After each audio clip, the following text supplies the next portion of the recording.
President's Dream Colloquium on Making Knowledge Public. I'm Gwen Bird, Dean of Libraries here at Simon Fraser University, and I'm one of the organizers of this semester's President's Dream Colloquium, and it's wonderful to see so many familiar and new faces here tonight. I'm pleased to be your host for this evening. And I would like to begin by acknowledging that Simon Fraser University is located on the traditional unceded territory of the Tsleil-Waututh, Squamish, Coquitlam, and Musqueam peoples. It is our great privilege to live and work on this beautiful territory. And to begin, I would like to ask President Andrew Petter to say a few words.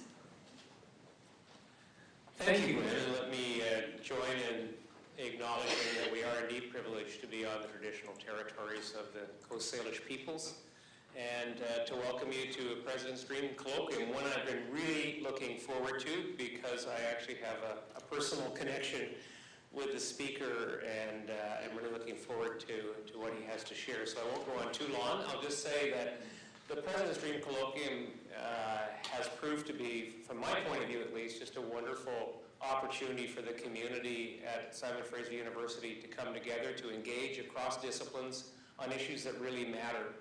And it works because faculty members come together and work hard to make it work and to get outstanding speakers with the support of the Graduate Studies Office. And I just want to thank the organizers of this colloquium, thank the Dean of Graduate Studies and his staff for the work they do to bring it together. And you know, there's the ideas that have come and germinated and resulted in Dream Colloquia around all sorts of different important topics are ones that I think have really enriched the university community, certainly ones I've benefited from when I've had an opportunity to attend. And this one on making knowledge public at a time when knowledge is a pretty precarious thing because of the phenomena of news that isn't news, and social media and distortion, and the deviation that we see away from evidence as the basis for public policy. There's so many issues around information, around knowledge, around understanding that are important, and the role of universities and the role we play as providers of knowledge and as conveners of conversation and of custodians of democracy and of protection of rights becomes that much more important in a world in which the sources of knowledge are not as reliable as they should be. And yet I can tell you some good news. The Edelman Trust Barometer, which comes out every year, looks at the trustworthiness internationally of various institutions. And at the very top of the list, academics and universities. People still look to us and our community as reliable sources of knowledge, and it makes it all the more important, therefore, that we talk about how do we take the knowledge that we generate or that we are custodians of within the academy and share that knowledge more broadly. So I want to really thank the organizers for this theme, because it's a really important theme at a particularly important and somewhat precarious time. I want to say a little bit about the incredible speaker that is joining us, John Barrows, to speak on collaborating with Indigenous communities and research, because John and I go way back. When I first became Dean of UVic Law, perhaps the most fortunate thing that happened to me as Dean is I walked in the door, John Barrows walked in the door, because my predecessor had hired John and persuaded him to come to UVic. And John did amazing work in indigenizing the curriculum of the law school and working with faculty and students. He very much was an instrumental force behind a program in the high Arctic delivered by the law school farthest away from Nunavut, in Nunavut, to train Inuit lawyers in a territory where the only Inuit lawyer was the premier. And that program, which was a single cohort program for 4 years, proved to be very successful and very instructive. Because I think what I learned from that program, thanks to John, was the program only was successful because it became a program in which Indigenous knowledge and law became a part of the training. And so we had common law, European law, but the program at the same time explored and interrogated and drew out from the Inuit peoples their own laws and their own customs and their own tradition, their own language. And it was the interplay of those legal traditions that really made that program work.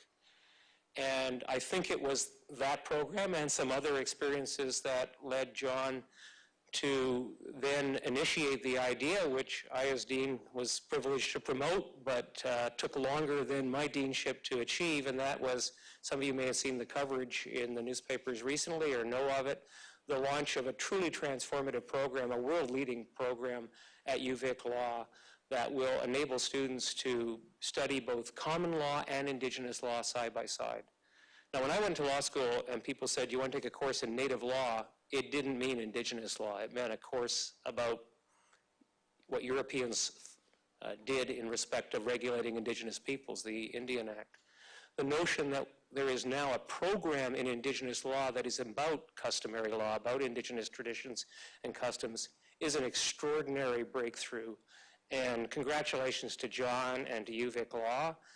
We also, by the way, have a piece of John's intellectual commitment, because in addition to his appointment at UVic Law, he's also appointed at Simon Fraser University 1 day a week and has been working on a program which I think has a similar philosophy, and that's our executive MBA program in Indigenous leadership and business. And John's been teaching in that program. And that program, too, is trying to bring together traditional and customary Indigenous knowledge and understanding with more European-based business principles to create a program that is truly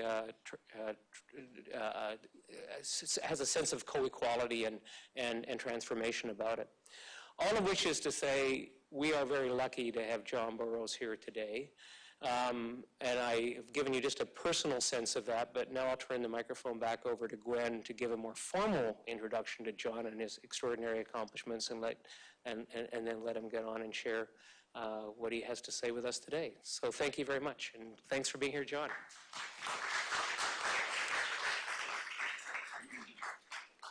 Thank you very much, President Petter, for that warm and personal introduction. Before I do the formal introduction of our speaker for this evening, I just want to provide a bit of context about the whole colloquium and tell you about the remaining talks in this series. The course and the colloquium for this semester originated out of a conversation that many of us at the university, several of whom are here in the room tonight, were having about how to bridge the gap between work done within the academy and the rest of the community. From my perspective, in part, it was motivated to follow up on work that we did within the library to develop a university-wide policy on open access that was supported by Senate in 2017, how to keep this conversation going. This was motivated by a desire to support openness in academic publishing and in the scholarly process more broadly. As you all know, and as President Petter mentioned, of course, we're also living in a time when we need an injection of research, knowledge, and truth into the public sphere. So we were asking ourselves what role the university can have in that endeavor, and we proposed this colloquium because of a fundamental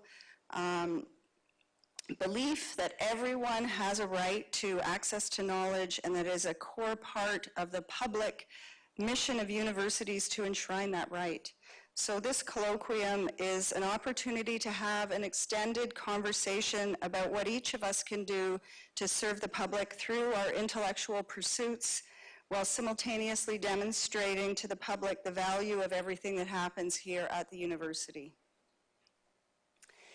We are approaching the topic very broadly, including talks on fake news, research in government, and citizen science, among others. So upcoming talks will be, public talks will be held on Thursday, October 25th on citizen science, one on Thursday, November 8th, when social anthropologist Hiva Suri will talk about global participation in knowledge production, and on November 22nd, Robin DeRosa will address the future of public mission universities, and all these talks are here on the Burnaby campus at 5:30. In addition to these public talks, there are 20 students in the associated class who are here in the room with us, and they're engaged in making their own knowledge public as part of their coursework. They're making annotations on all their readings by way of public comments in the margins, using an online tool for open social scholarship, and I've taken a peek at some of these, and the conversation is quite amazing and everything we hoped for. For their assignments in the course, they're submitting pieces of public scholarship, including op-eds, blog posts, podcasts, and comments on public news stories. So on behalf of the lead faculty member, Juan Pablo Alperin, I invite you all to join along. Read with the group and send us your thoughts so that we can all come to a shared understanding of the ways and the value of making knowledge public. And now on to tonight's part in that. As President Petter mentioned, like other universities in Canada, SFU is in the process of working to address the calls to action of the Truth and Reconciliation Commission. And so when the group of us were talking about a series of public lectures on bridging the university community knowledge gap, we knew that it was absolutely fundamental that we include a thoughtful consideration of working with Indigenous communities in a respectful and reciprocal way. And we were absolutely delighted that Dr. John Barrows accepted our invitation to address this topic. You've had the personal introduction from Andrew. Dr. Barrows is the Canada Research Chair in Indigenous Law at the University of Victoria and a Fellow of the Royal Society of Canada. The scope of his research and scholarship is vast, ranging across Indigenous sovereignty and governance, constitutional law, land stewardship, treaties, hunting and fishing, gambling, residential schools, and violence against Indigenous women. He is the author of too many scholarly articles to count, and his many books from the University of Toronto Press have won several awards, including the Donald Smiley Award for Best Book in Canadian Political Science in 2002, and again for another book in 2016, and the Canadian Law Society Best Book Award in 2011. In 2017, he was awarded the very prestigious Killam Prize in the Social Sciences for his outstanding work to restore Indigenous law to its place alongside Canadian common law, and for his substantial and distinguished scholarship and commitment to furthering knowledge about Indigenous legal traditions. Dr. Barrows is Anishinaabe and Ojibwe and a member of the Chippewa of the Nawash First Nation in Ontario. Please join me in welcoming Dr. John Barrows.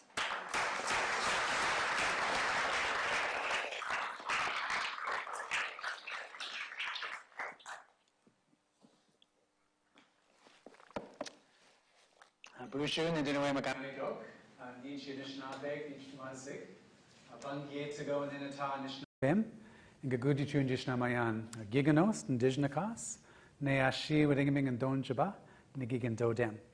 I'm grateful for this opportunity that I have to be able to speak with you, and I also want to acknowledge these lands that we're gathered on as Coast Salish lands and the relationships that they continue to have with these places and how that enriches our lives.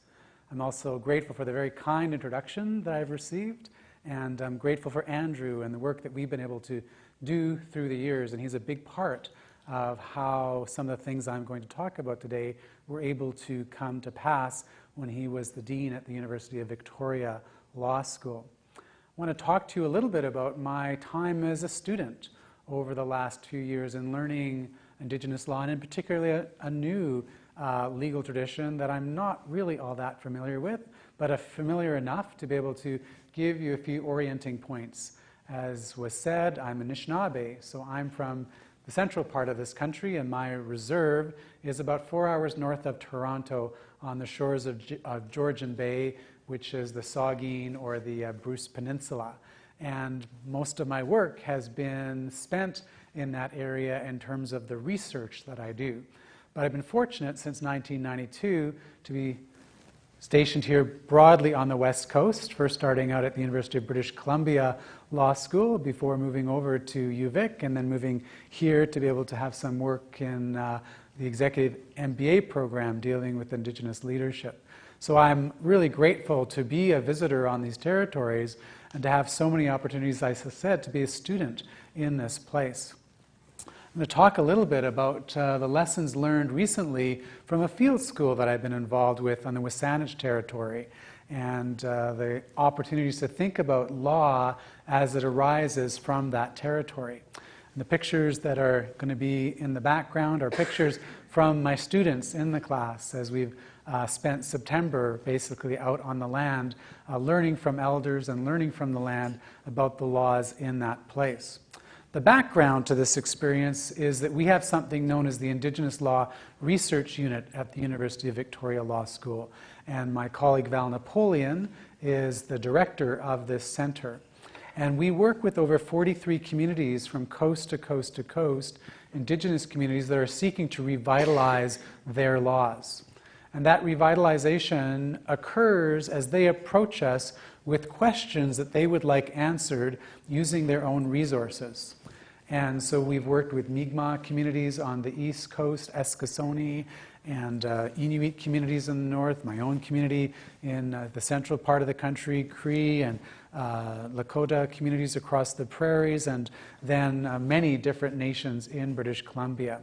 And when they approach us with a question, the methodology that the unit uses is to generally look through publicly available sources, by and large stories that are found within that tradition that might relate to questions of family preservation or environmental protection, intellectual and cultural property restoration, business development, constitutional questions, fisheries law. These are the kinds of questions that are brought, and then we work with these publicly available sources as we try to define the initial question and the information that exists out there that we could bring to bear on the kinds of challenges that are being faced. And generally our colleagues will work with the community. Someone will be hired in the community to do this work, as well as often a graduate student or an associate of the Indigenous Law Research Unit to synthesize this body of material. And they could work with, in some cases, 80 stories. Sometimes it's been as much as 140 stories. And in that synthesis, they take each one of those stories and they ask themselves, what are the facts that are found in that story? And what issues arise that flow from those facts? And what kind of decision might be found in the story? And then what are the reasons that are present in those stories to help the community through the question that's placed before them as a result of those stories? And when you correlate those stories together across a broad set of materials, you start to see patterns. Patterns as to how the community organized itself procedurally, the sort of steps that they would take when a dispute arose or regulation was needed. And of course the substance is found in those principles as well. You can identify kind of X, Y, and Z in a kind of recurring way that would be gone to try to, again, answer the questions that are before them. And as this work goes on with the community, we're back and forth with the community trying to figure out what are the most relevant sources. But the time eventually comes where we will, with maybe 140 or 200 pages, with maybe video productions or songs or dances, things will be presented to the community as we've understood in the work that we've done with the person that's there and the community itself, to try to say back those patterns to them that we think we've seen, heard, and read about. And what's so interesting at that point, of course, is knowing that the text that's recorded can never be as rich or as vibrant or as alive as being with the people themselves. So we're corrected then all the time.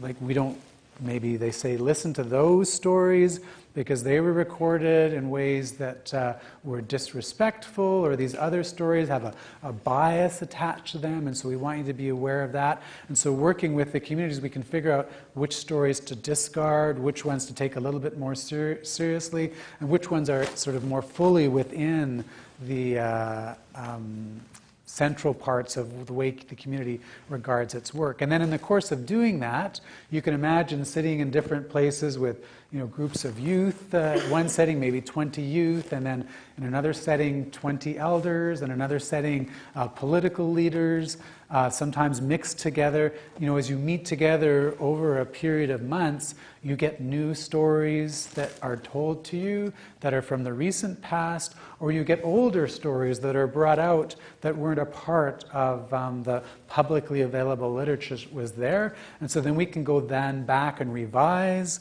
what we've learned, and again present the synthesis after we work with them. And this often results in, and again, resources for them that they then use to do all sorts of things, and they will maybe decide to promulgate their law by going into the high school and teaching their stories, recognizing that if you get people to live in accordance with the law, it's more likely that law will survive, as opposed to if it's just written on a book somewhere.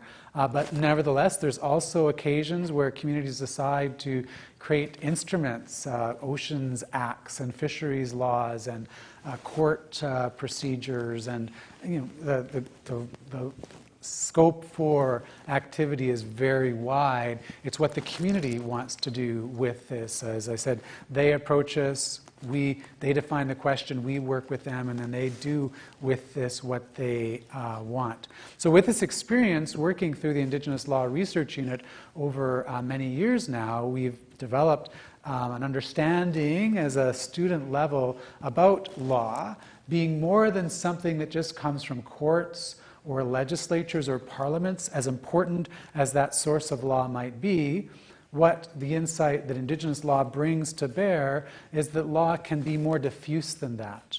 Law can actually be democratic. It can be something that people practice. Law is not just an idea, it is a practice, and it's a practice that can reside in families and in clans and in locations.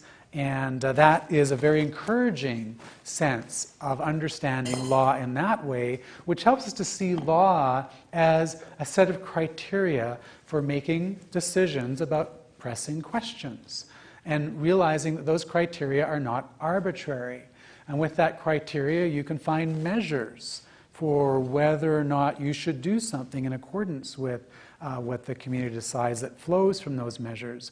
These criteria or measures can be standards for making judgment about what to do in the world, that have some authority attached to them because of the people that have passed it along and the weight of the stories that flows from them as well. So law as standards, criterias, measures, authority, it's a way of calibrating what you should do by referencing something, and from that reference understanding the patterns that might flow from that again are diffuse.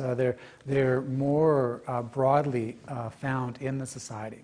Now there's a connection to this with Canadian constitutional law, because the court has recognized that Aboriginal rights are pre-existing rights. And as pre-existing rights, that means that they survived the assertion of Canadian sovereignty, and they continue to exist until such time as they're plainly and clearly extinguished. And fortunately, the test for extinguishment is very high, and there's been very few instances where extinguishment has been found, because the court, in a case in 1990 called Sparrow, said that just because something is regulated in great detail, just because the Crown might regulate, say, Aboriginal fishing rights in great detail, that does not mount to extinguishment. So all of this overlay of interference that Indigenous peoples have had through the years through regulation does not mount to extinguishment. So these pre-existing rights survive the assertion of sovereignty, and they continue today because they've not been extinguished. And as unextinguished rights, you can draw upon them. And Section 35(1) of our Constitution says, the existing Aboriginal and treaty rights of the Aboriginal peoples of Canada are hereby recognized and affirmed, making these unextinguished laws that Indigenous peoples have part of the highest law of our country. They are constitutional in that respect. And that is important because it shows you that as the highest laws in Canada, Indigenous laws, potentially coexist with the rights that we find in the Charter and then the federalism that we have through Section 91 and 92 of our Constitution, the court has said the law dealing with Aboriginal peoples is intersocietal, meaning that a morally and politically defensible conception of Aboriginal rights will incorporate both the Indigenous legal perspective and the common law legal perspective. And that incorporation will look to both by analogy, but neither is determinative when you're thinking about the relationship between the parties, because the court says the goal of our Constitution is to reconcile the pre-existence of Aboriginal societies with the assertion of sovereignty by the Crown. And as intersocietal law, as law aimed towards reconciliation, it is a bridge between the different legal cultures that Indigenous peoples have and that the common law brought across. And we call this in law multi-juridical, juridical meaning the legal function. And we've often said in Canada that we're bi-juridical because we have the common law traditions in English-speaking provinces and the civil law tradition coming out of Quebec and France in that setting. So we've long thought about ourselves as being bi-juridical. This is extending that analogy and saying, no, actually, that is right, but it's under-inclusive. And so to be multi-juridical is to recognize that the law that we live by in this country doesn't just flow from European sources. It just doesn't come from the hills and hollows of England in the common laws transported across Canada, or it doesn't just come from the customs of Paris that were eventually codified into a Napoleonic code. That is partly where it comes from, but it also comes from Wasanich and Tsleil-Waututh and Squamish and all the territories that surround us. And so the Indigenous law research works on this, recognizing that Indigenous law is a contemporary function. So this course that I've been involved in is something that was planned with my colleague, and we're co-teachers here. This is Robert Clifford. Robert Clifford is a former JD student from the University of Victoria and my LLM student, and he's now just finishing his PhD at Osgoode Hall Law School with Andre Boissel, one of our former PhD students. And the idea was to draw on something that Andrew talked about, our time at a Kitsarak and some of the things that I did earlier in my career, to create a course that would take students onto the land for an entire semester. And all their credits would be fulfilled by working with Wasanich law for basically almost 4 months. And so this was a partnership, this course that we're currently involved in, between the Wasanich School Board, the University of Victoria Law School, and the Victoria Foundation. The Victoria Foundation helped to bring together the resources to hire Rob, to be able to hire the elders and the law keepers that we're working with in the communities. And through the Sisters of St. Anne, the Victoria Foundation was able to introduce them to us, and then we have the resources to be able to put this course on. Now, this planning occurred by us going to the Wasanich School Board and saying, we have this idea, what do you think? And then there was this dialogue back and forth to hear from them, first of all, whether or not this is even appropriate, and then secondly, if it was appropriate, what sort of things did they want out of this? How could this be a course that would actually provide a service to the community and leave something with them that could be valuable even as we're learning with them through that opportunity? And so we were fortunate because Robert is from the community, from the Sayout Reserve, and is well known, and there's a lot of connections that you find when you're from a community to be able to do this sort of work. And so it only took us about 9 months to do this, and I've had other things take decades to be able to bring to pass. And so it's really a testament to Robert and the good reputation and the good work that he's done through the years that they were so receptive for this to come through. And so that's the partnership, and the course is called Chilangan, and it's a field course in the re-emergence of Wasanich law. And this idea of Chilangan means ancestry or birthright. That's what the elders regard the law as being in Sanchothan. And so Sanchothan, the language of the Wasanich people, is become quite prominent in the way that this course is taught. These are the cultural ways that organize life, again, the patterns that can be looked through in terms of the criteria, standards, evaluative notions for working in the world.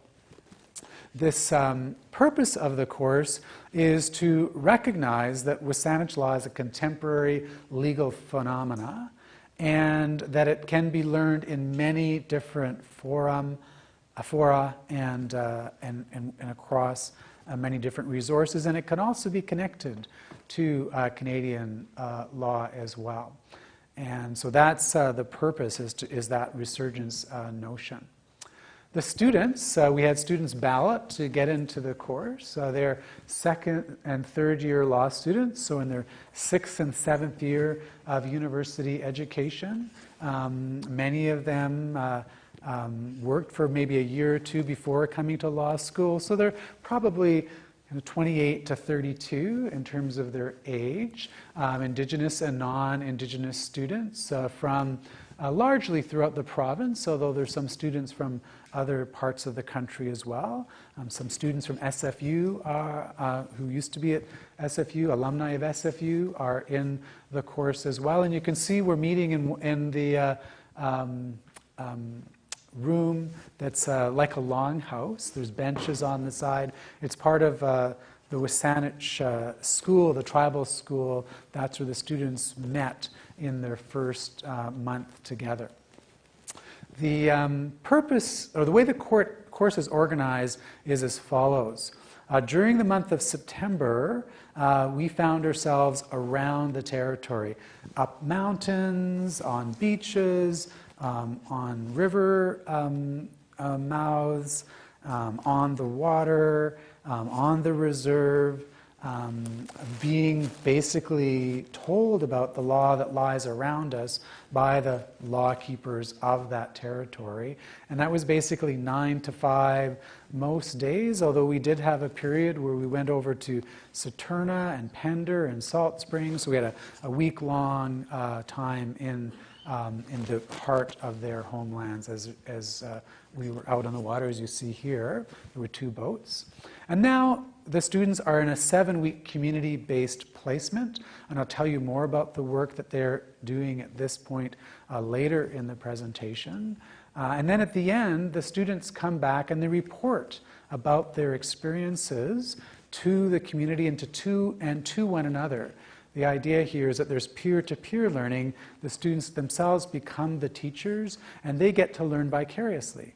Because the 14 students are working 2 by 2, and maybe they're working on child law from the Wasanich perspective. They're not going to know about the environmental law until they get that presentation from that student later on in the course. And those reports that they'll be presenting on are reports that are then given to the community to answer the questions that they posed for us in the planning process, and that we kept checking with them, kept revising even up till the sort of first day that they were sent into the field, to make sure that we're aligned with the kinds of things that are important to the community itself. So it's 3 parts: a field part, and then a placement part, and then a reporting part. So this is the territory. As you see here, they include what is now the United States as well. So their territory runs down into the San Juan Islands. And you can see Saturna here in Maine, and Pender, Salt Spring, and this is the Wasanich Peninsula that we spent a lot of our time on. And you can see all the different harvesting sites throughout the territory. This is where we tended to spend most of our time, as at these harvesting sites. we were told as we were going from place to place to place a lot about how the moons organize their relationships to the territory. And a lot of time was spent, of course, talking about the salmon, because that's when we were out on the territory, and what to watch for and how the community organizes itself in relationship to salmon. And then a lot of time was also talked about with regard to November, the putting away of the paddles moon.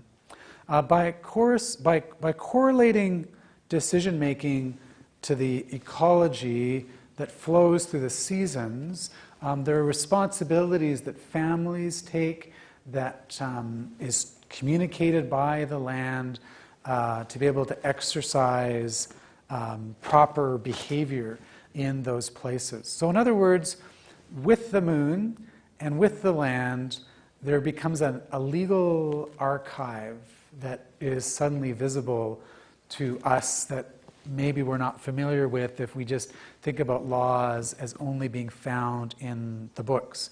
And this legal archive is something that's written on the earth. And so there's a literacy that's involved in trying to read the earth, try to understand what is being communicated by the plants and the animals and the waters and the trees that we are counseled to correlate with in terms of human behavior.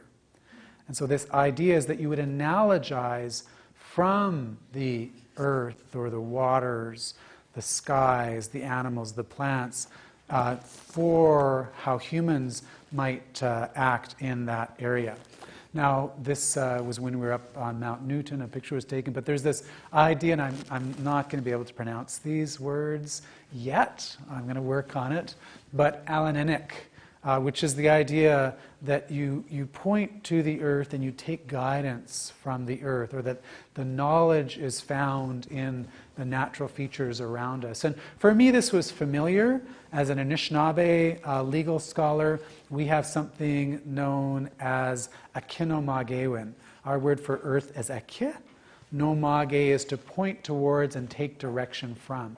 There seems to be some correlation, at least in my initial understanding of this tradition, where they're doing something very familiar there, and the students in their elementary and secondary schools study a lot on this concept as they're going through their education. So where did we start? We started down on the shore in front of Robert's house, and we went bathing. We went into the water. It's a coast salish, at least with Saanich practice, that whenever you undertake work that is going to connect with the forces of life that surrounds you, you need to be aware of and respectful and connected to these kinds of ceremonies. And we were told about the resilience that's built through bathing, the discipline that's practiced through bathing, the lessons that you would learn as you exercise that resilience and that discipline.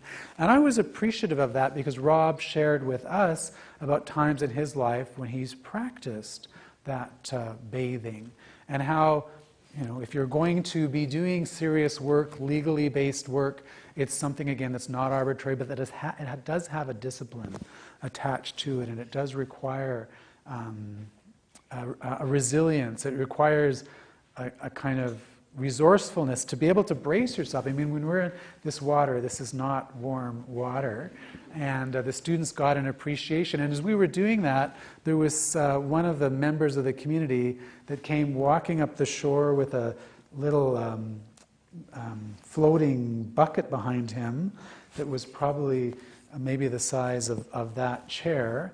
And he had been up since 7:30 in the morning walking along, and it was probably about 11 o'clock by the time we got into the water. He had been looking for cockles with his feet in that cold water for about 3 or 4 hours, right? To be able to practice the harvesting in that area requires a kind of resilience that I wouldn't be prepared to be engaged in. And so it was interesting to see this man with all this beautiful harvest from the sea, and then these students just, and myself included, just kind of putting our toe in the water and running out again.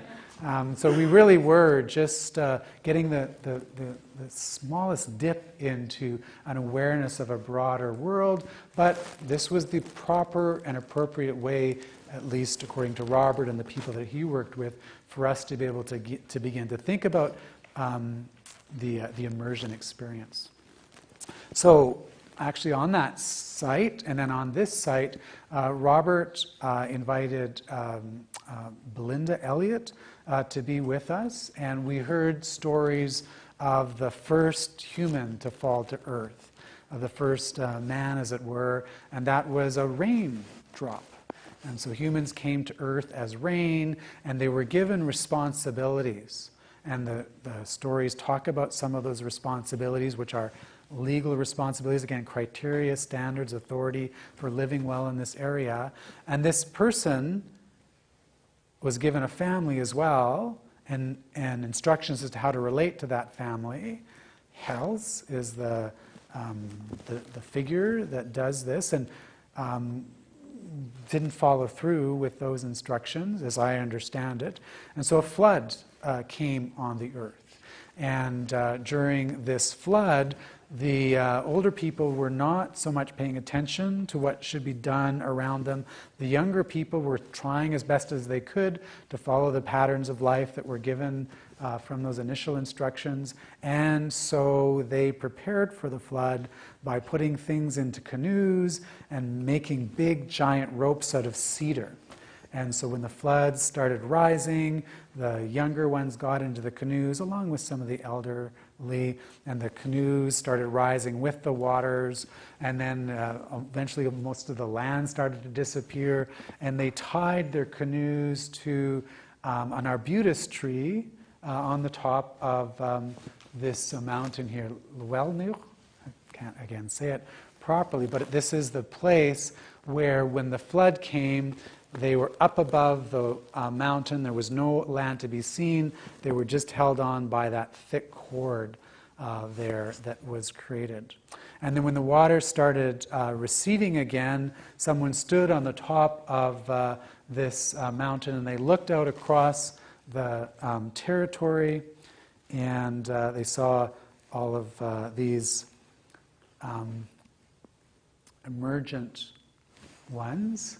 And that's what Wasanich means, the emerging ones, the ones that are coming out of the water. And these are the relatives of the Wasanich. And so the islands are humans.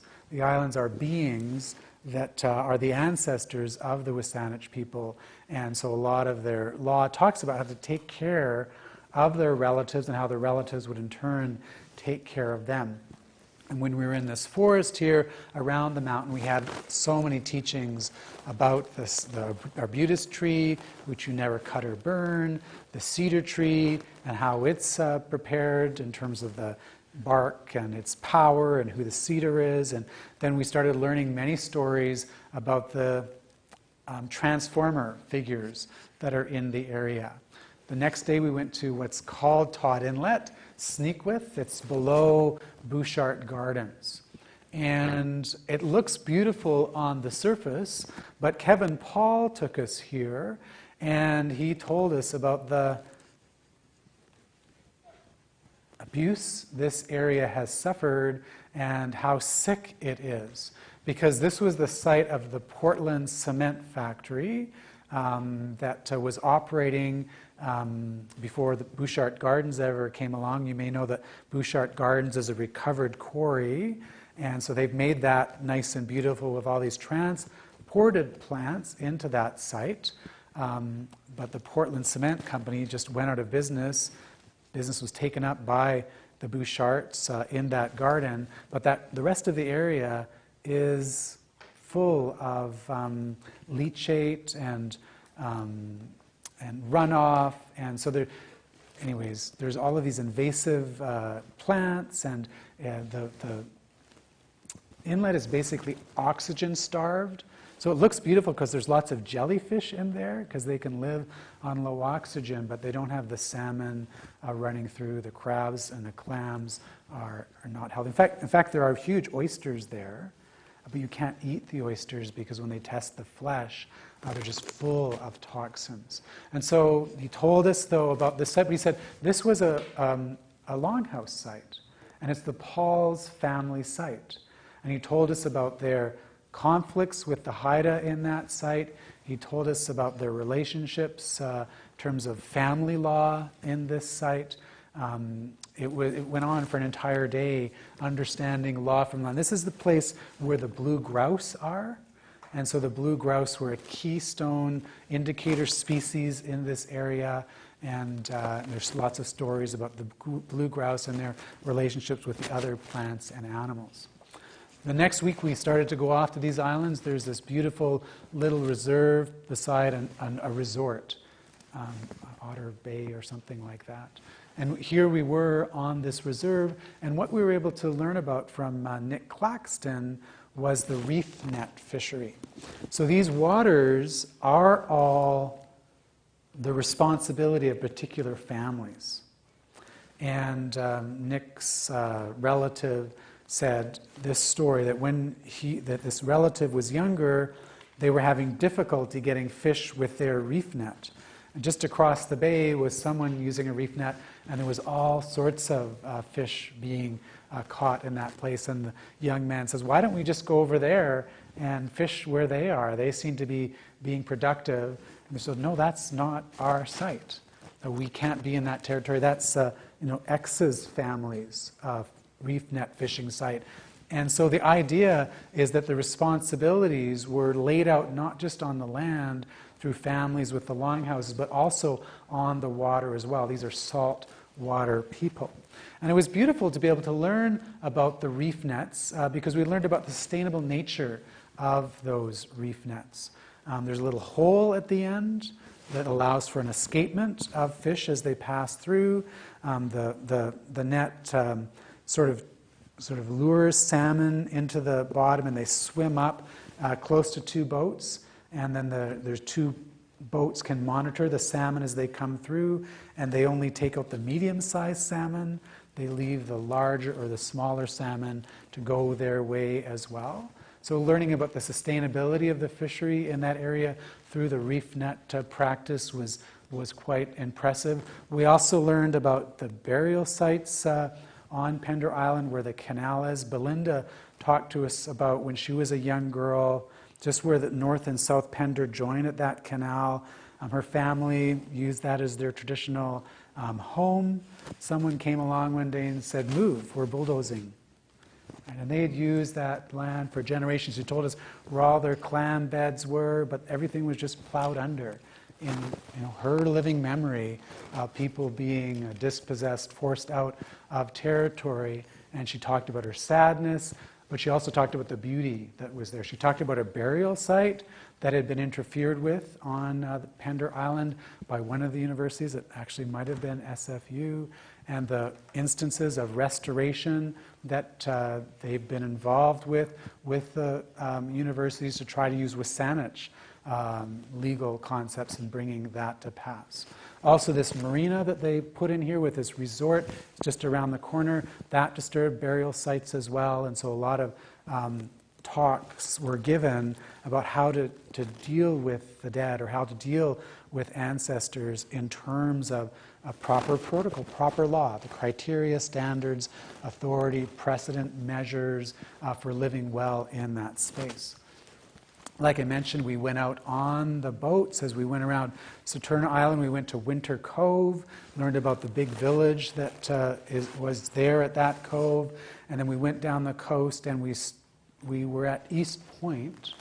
And at East Point, again, Belinda told us about the longhouses that were there, and she showed us some transformed young women who were on the beach, had been repeatedly told that they should take care of their responsibilities, they shouldn't be lazy. After repeated warnings, they ignored that, and therefore they were transformed into stone on that beach. And Belinda says you can see these people with their hands up, laying face down with their bottoms and their legs as a reminder to be busy. If there was one principle that kept coming through again and again in Wasanich laws, to not be lazy. exercise the responsibilities that you're given by your families and by the world around you. And so we kept seeing all these transformer figures. And there we were at East Point, and we could look down towards Lummi Territory where their relatives were. We could look towards the Fraser River. We thought, we're in the middle here of this Coast Salish world. You know, at the time of contact, well over 90,000 people living between what's now Seattle and Victoria, Nanaimo, and here in Vancouver. And there we were at the heart of it, right as the Fraser River delivered all this nutrients across the way, and the killer whales and the salmon feast there, and then the longhouses that were a part of that. And we thought about the connections that went up the coast. And we had this explained to us. Belinda talked to us so much about these opportunities. Then we went to Salt Spring. We were on the reserve here, just at the mouth of Fulford Harbor. This is another former site of a longhouse. And Earl Claxton Jr. came and spoke to us about the longhouse. In that location, you can see Pender and Saturna off in the distance. And as we were there, we were hiked. Earl took us up the hill, and he showed us a huge old pine tree that had the dates carved into it when the surveyors actually marked out that land. And he talked about what that felt like for people to come and just suddenly mark out their land and keep them off of places. And it was just clear then. And then he told us about the surveyors, and he said, you know, there's a little marker here. Anyways, it was really quite emotional for him to instruct us on how lines were marked across their lands, really without often their permission. I really enjoyed being on this space as I was getting ready for the evening that night. I chose out a beautiful spot right where the stones in the water were, like at the beach's edge above the high tide line, were under some, again, pine trees. So it's a nice, soft, loam area to put my tent down. And I was all set, it was all laid out, and then started breathing in. I thought, no, there's something that lives here, and I know that's otters. I don't want to put my tent in the middle of their territory, and so I moved it back off the beach, deeper into the forest, and again found a nice, beautiful spot. And I felt it was kind of noisy with Fulford here because ferries were going back and forth. There was a lot of boat chop, but when that actually died down, about 10 o'clock, it became as still as can be. And so I went to sleep just with peace. And then about 2 o'clock in the morning, I was woken up by these beautiful songs being sung up and down the shore as these otters were calling out to one another. And you could hear just the different tones and the way they would interact with one another. And it just truly felt like I was in the heart of the most beautiful place in the world. And when I introduced myself, I said, Nagigan Totem, I'm the otter totem. So these are my people, right? To be around otters was a real treat in this area, to know that their life is continuing to be sustained in that part of the world. So we also had a day where we learned about Sanchothan and the immersion school and how it was set up. And every day when we arrived, there would be drumming with these little kids in their different classes, singing songs in Sanchothan. It was obviously music to our ears, and then they'd go off and start their days. So it was gifts from these little ones that I can't imagine what that would feel like for parents to take their children, or for grandparents in particular, to see their children learning Sanchothan, having this beautiful facility, hearing these songs. The resurgence of Sanchothan and Wasanich life was very evident being in this place. But we learned about the new Sanchothan dictionary that was just released. It really seriously is like this. I think it has 50,000 words in it. And we had the teachers come and speak to us about what it was like to teach in Sanchothan. They're immersion now till grade 5, and each year they try to add another year. There were 18 speakers that were willing to participate in the school board as it was saying we're going to go to immersion. There's only 3 of those people that are left now. But they caught it kind of just in time because there's now more second language speakers of Sanchothin, way more, than there are first language speakers. And to see those teachers in the classroom and then see how they kind of have a master apprentice program. So we got to meet with the younger people, like the 30 to 40-year-olds who are apprenticing, maybe 20, 25-year-olds, or anyways, they're passing on the language to one another, even as they're passing it along to the children. And in that is our lessons also for the revitalization of Wasanich law, too. So they drew parallels between the Wasanich revitalization of language and law.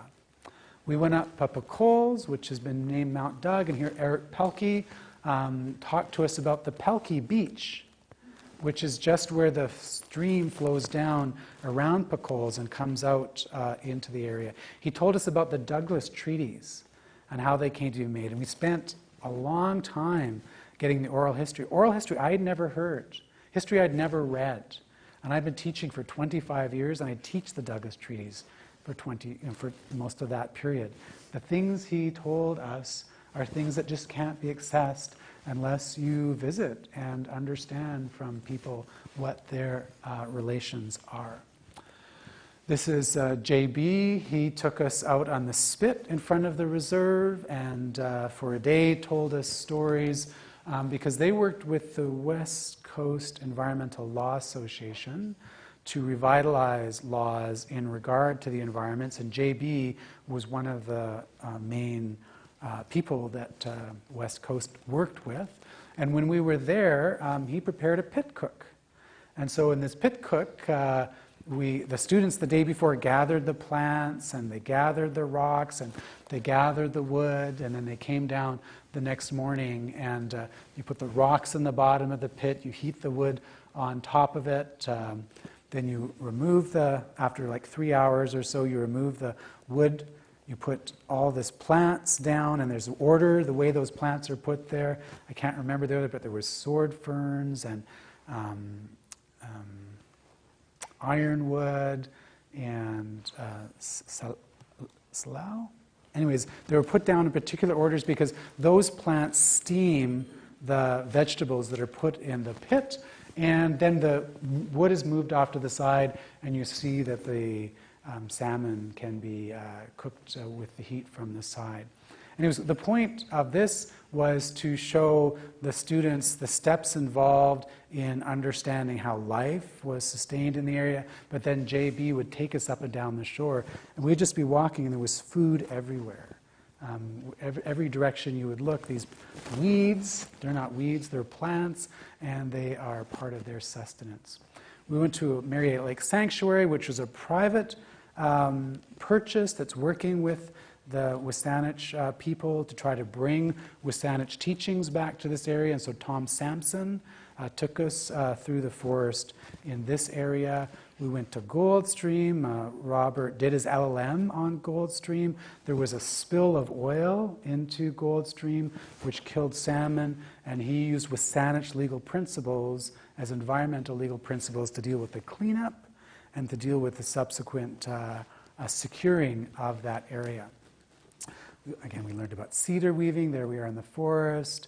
We talked about gender. Mavis Underwood came in and talked to us about her thesis in Indigenous governance and basically told us her life story, being involved with law in the community, trying to bring these things back. So you can see there was a lot going on through these weeks together.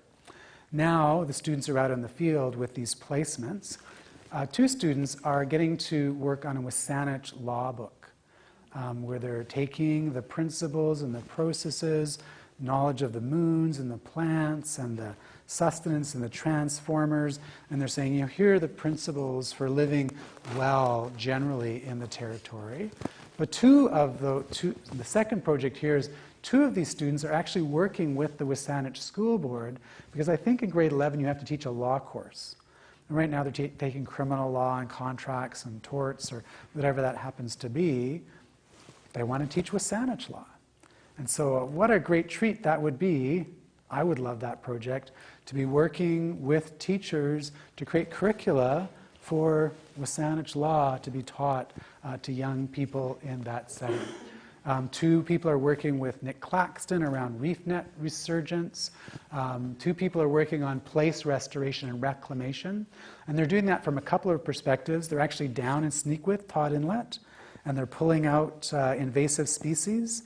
And at the school, there's greenhouses where they're planting the species that should grow in that area. And so they're being taken from the school down into the Sneakwith or Todd Inlet area. So students are getting their hands dirty in that way. And students from many different projects will come and do that on a Thursday afternoon. But then there's also a legal memo to be produced about the cleanup of that site and what the Greater Regional District's responsibility might be. There's a landfill that's just off in the other direction.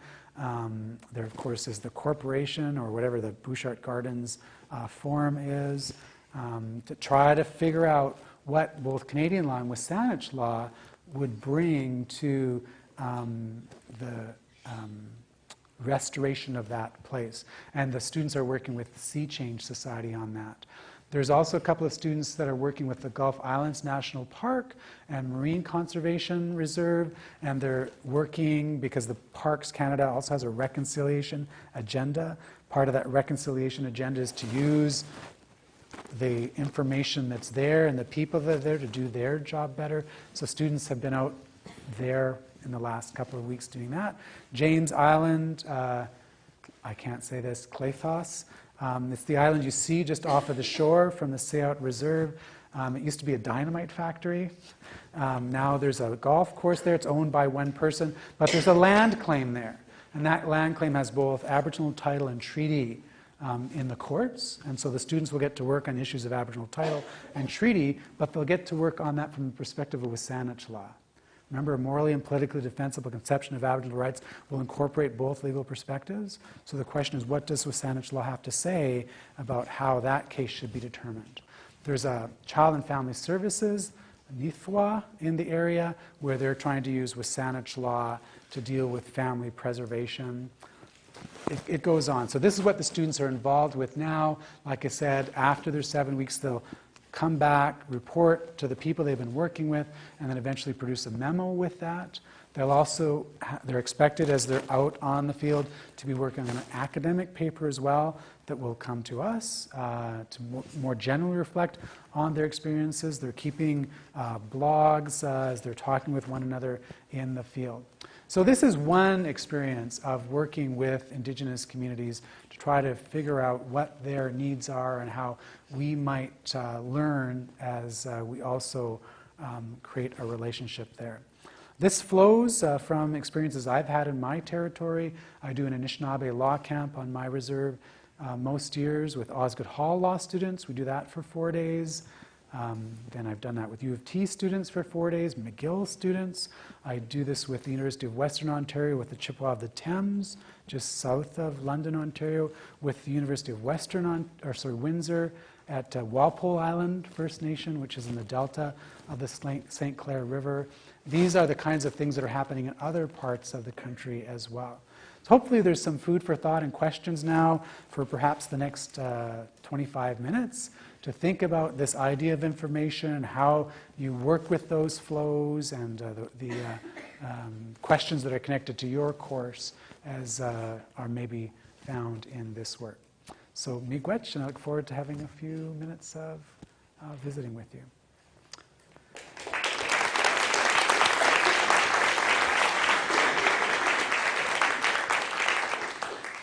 So we have a microphone here because it's being recorded. If you would. It is being recorded, and so I just want to say I could listen to you talk forever.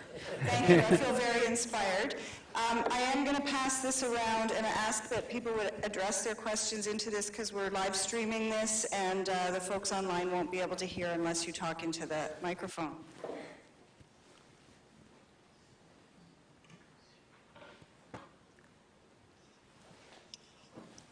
Thank you so much. One of the things that came up for me is when you spoke about standards, because of course law is only one form of governance instrument. And it seems to me we tell lots of stories that aren't always good stories. They're sometimes not so nice stories. And I wonder if you've encountered stories in the field that maybe speak to how we could, as an institution of the university, develop standards that would help us to better interact with Indigenous communities. Yes, so we do hear stories that are good and positive and happy, but there's also those stories that you learn what not to do because of the trauma that's been associated with that.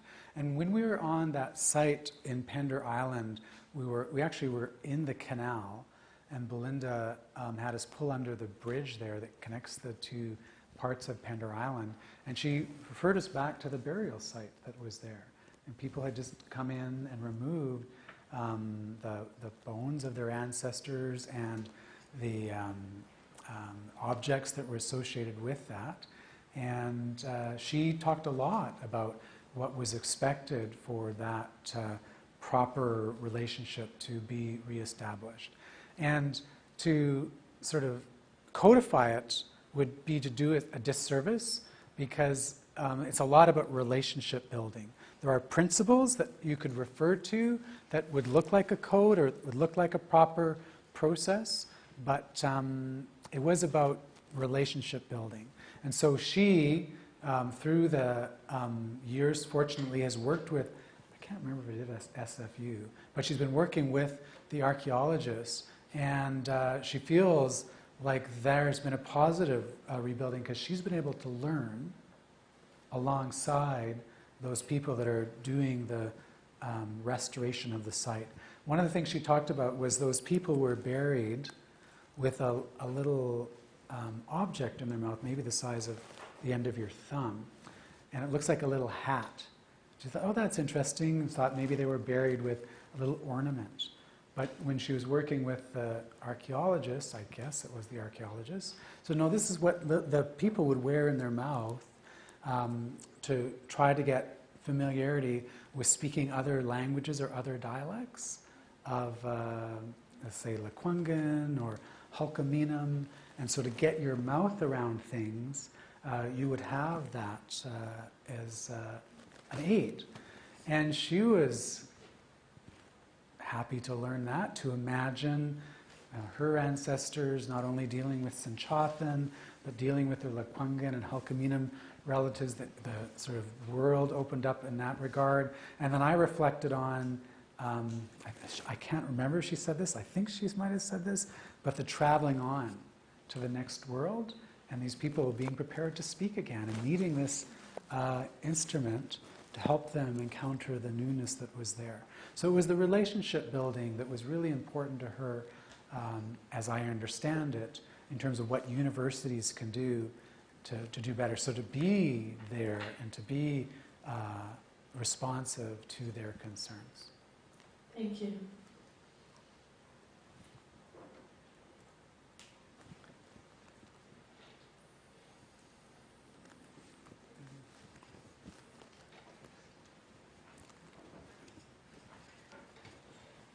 John Islat, Kwasai, thank you very much for carrying your stories, for carrying the stories that we shared with you in our territory. Shwahayadok has disclosed I'm from the Fraser Valley.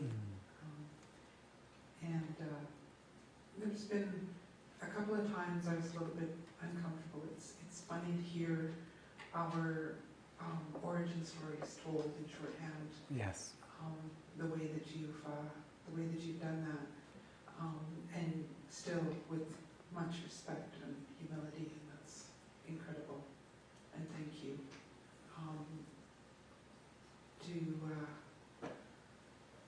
To think about our Snowayeth, that's how we say our sacred law. That Snowayeth, those stories, the origin stories, the stories of the land, the stories of those ones that held transformed in the water, to teach us, and teaching us about fairness, about gender relationships, about the law, about how to live in a good way, how to carry ourselves.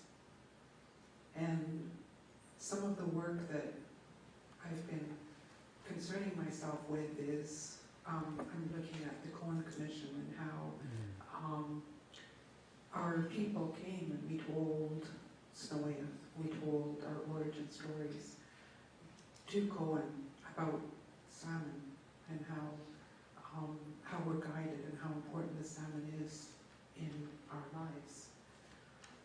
And so while I was uncomfortable, I thought the only way that, part of the work that I do is to understand that bicultural communication. There were people, my elders, who came, and I say, you know, they opened their heart, they opened their mind, and they shared that Snowyeth with the Commission. And looking at whether or not the recommendations that came from Cohen in any way honored the Snowyeth, our laws. And so, and I think what I started to realize is that they can't listen to our Snowyeth because they don't have those knowledges. That one who's walking through the water, in freezing water, he can be up to his calves, up to his knees in freezing water, and he doesn't feel that. Because you learn from the time that you're little.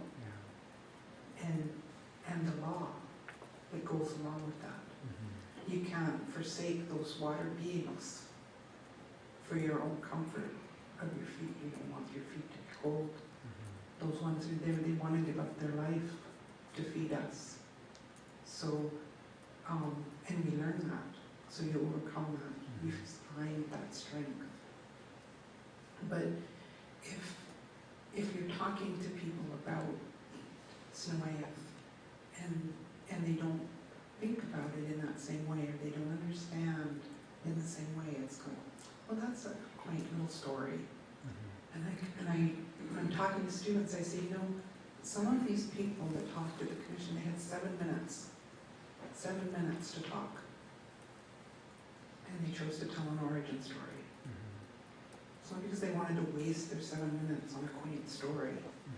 It was because it was the only way that we have to explain the importance of the land, the law of the land, the laws that guide who we are and how we live each and every day. My grandma said that when she passed now, it's more than 10 years ago, and she was more than 90. She said when she was a little girl, every meeting that they started, Saavtamukta Ikvala, Hiathmet Mukstam Ikvalat. This is our land. We have to look after everything that belongs to us. And then the important piece in that, for me, and what guides me, is to understand what that everything is. And for me, that's a part of where your work is leading you, is to uncover that everything. What is the everything, and what is the worldview, and what do you see when you look out across that water? And what were those stories that the people told? And that worldview that informs what our truth is. So I just want to express my gratitude for the work that you do, and thank you on behalf of my elders, the Shwai people, and I'm really pleased that you're doing this, despite the fact that right here I'm not quite there yet. I still feel really funny. But thank you very much. It's important work that you're doing, and I'm glad that you've been called to do this. Thank you. That's part of what I feel too, is that struggle and that challenge. I triply feel it when I'm here, but I feel it at home when I do the work as well. It's not easy work. And it's beautiful because the stories and the land and what surrounds you is so amazing, but it has to be done right. And I know I don't always do it right. And so, to be open to correction and clarification and challenge is a part of what you have to be open to. Because this is the proper way of doing things. And if you get it wrong, you put things out of balance in relationship to the people's own law, but then yourself, you feel like, I didn't quite get that right, and you have to find ways to make that as best as you can again. What was interesting as the students went through this experience is their world was remapped. Like, a lot of these folks had grown up on the peninsula or had experience with it before, or some of them lived on the Gulf Islands for maybe 15, 20 years. They were totally reprogrammed around what was around them. And for them, that was a kind of a hard thing too. It was like, why didn't you tell me?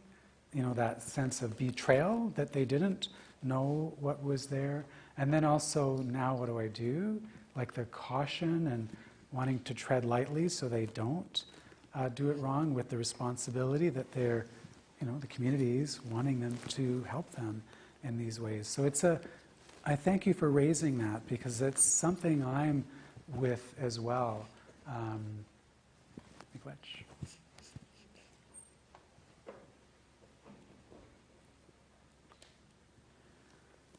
John, I really want to thank you for sharing the power of the educational knowledge sharing experience that clearly you and students and others gained on the land. But I guess the constant fact that you're recounting that to us now, and the power of the experience was that, in fact, the teachings and the sharing of that knowledge, as you've recounted it, was very much in the hands of elders and people who were speaking from their own experience. I'm not sure everyone here knows, but one of the most powerful Green Colloquium experiences that I've had at this university was one in which John was involved with Vicki Kelly and Brendan Morrison, called Returning to the Teachings, where you tried, I think, very successfully to consider how that knowledge can be brought into the university learning. And I know you've done that elsewhere.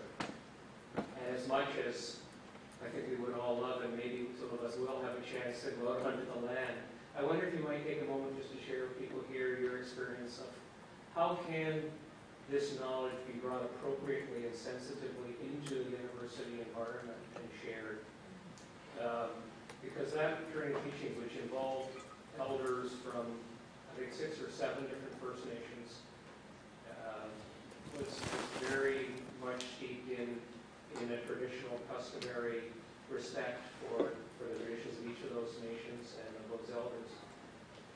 It had I'm sure it wasn't quite the same as this, but it had a very powerful and transformative impact, I know, on the students and on those of us who were privileged to attend some of this. So if you could talk about how, to the extent to which that knowledge can be brought into a university and shared, and that knowledge sharing can take place here, I'd really love to hear. Yes, well, I have to say that Vicki Kelly did an amazing job as that was proceeding, because she was humble and very cautious and went slowly and talked with a lot of different people. Beware the danger of a single story, right? A nuance is sacred. She really tried to do that in the way that she moved through the work, and taking the guidance from the people that you're approaching was a big part of that message as well. And so they had things they wanted to see done that surprised us. And it was great to have it occur, but we didn't know always how to do it. We had to get a hold of the fire regulation people in the university, and there was all sorts of things that people just aren't familiar with. But you listen to the community. It's what? Yeah. So I think the way to do it is to not presuppose that there's a grand plan. It's to recognize that the experts are the ones that you're working with, and then take that guidance from them. And then, as you're in a relationship, maybe explain some of the things that are challenging on the other side to do that, but then try to knock down those as much as you can, because it does provide a wonderful opportunity for the university. And so the idea is something that's lived. It's something that, again, is relational. It's something that's practice-based. If I could draw a more general analogy from this, then, this is the engaged university, right? And so this is with regard to Indigenous peoples. But if our law really doesn't just flow from courts or legislatures, there's all sorts of folks in civil society, unions and business and teachers and whatever you want to decide, those people know stuff we don't know, despite our credentials and our classes, and to find ways to think about the diffuse nature of knowledge, the way we can learn in that way is important. Now, this Indigenous law degree that we've recently launched at UVic, our first students are now there. They've been a month into it. That idea came out in 1995. And I was teaching in the summer program in Saskatchewan for Native peoples that wanted to go to law school. And Harold Cardinal was there, and Trish Montour, and Sakaj Henderson, and myself. And we said, wouldn't it be nice if we weren't just teaching these students about Western property law, but could actually teach Cree law or Mohawk law or Mi'kmaq law or Anishinaabe law on that site? Wouldn't it be nice? And so we talked with one another, and actually Tracy Lindbergh was an element of this too, and something was shared with the First Nations University of Canada. Could we do this? Didn't quite go at that point, but Harold and Trish and Sakaj and myself kept working on it. Harold was my PhD student, which was so unreal because he had the world of knowledge. But he passed away just before he completed his PhD. He got it, his PhD, he died like the day after. And then Trish Montour passed away. Sakaj is still here, but I felt like we were carrying those ideas, and we carried them out into communities. Like you said, to Nunavut and Eskasoni and Cape Croker, and we worked on that. And in 2003, I was on a beach in Sydney, Australia, with my colleague Jeremy Weber, who had just been hired to come from Australia back to Canada. He was the dean at Sydney Law School. He's going to be a Canada Research Chair at UVic. And I know he had come from McGill Law School. I said, you know how they teach common law and civil law transsystemically at McGill? Wouldn't it be nice if we could do transsystemic Indigenous common law? He said, yeah, that would be nice. So let's work on it, he said. And so then we come back and we share the idea with Andrew, and Andrew says, yes, let's start working on it. And so we tried lots of different things. We tried a business initiative. We worked with people to bring law and business together. We had the Akitsarak initiative. We had summer programs where we taught sort of pilots of the transsystemic method over a month-long period. And elders would come in, or we would go to places. And anyways, fits and starts and bits and pieces, and trying what works and what doesn't work. And eventually we got to the stage, it makes it sound easy, where we're able to have an Indigenous law degree now. But it's that relationship building, it's taking direction from the people in the community, and it's the school of hard knocks. Trying, failing, getting a little success, building on that success, building a community of folks around you. I mean, we couldn't probably have done this 20 years ago. There weren't the teachers, and there weren't the research unit, and communities coming to us in that way. So not to get impatient, right? To let things just happen. Yes, I'm wanting it to happen. There's a bit of a guiding direction with my colleagues, but it's working on those relationships in that way. We are at the end of our time, but the good news is that there's some refreshments outside, and the conversations can continue outside of the room. I just want to thank you so much for bringing us a wonderful example of opening up scholarship, making knowledge public, and collaborating with Indigenous communities. It was, I think, the perfect addition to our series. On behalf of SFU. We have a small gift. Thank you. Gwen, I appreciate that. Thank you very much.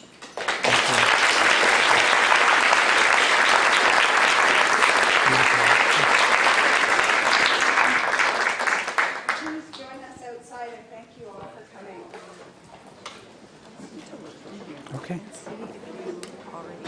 Okay. Come and talk to you. Thank you so much. Thank you. We'll stay in touch. Sounds good. Look forward to that.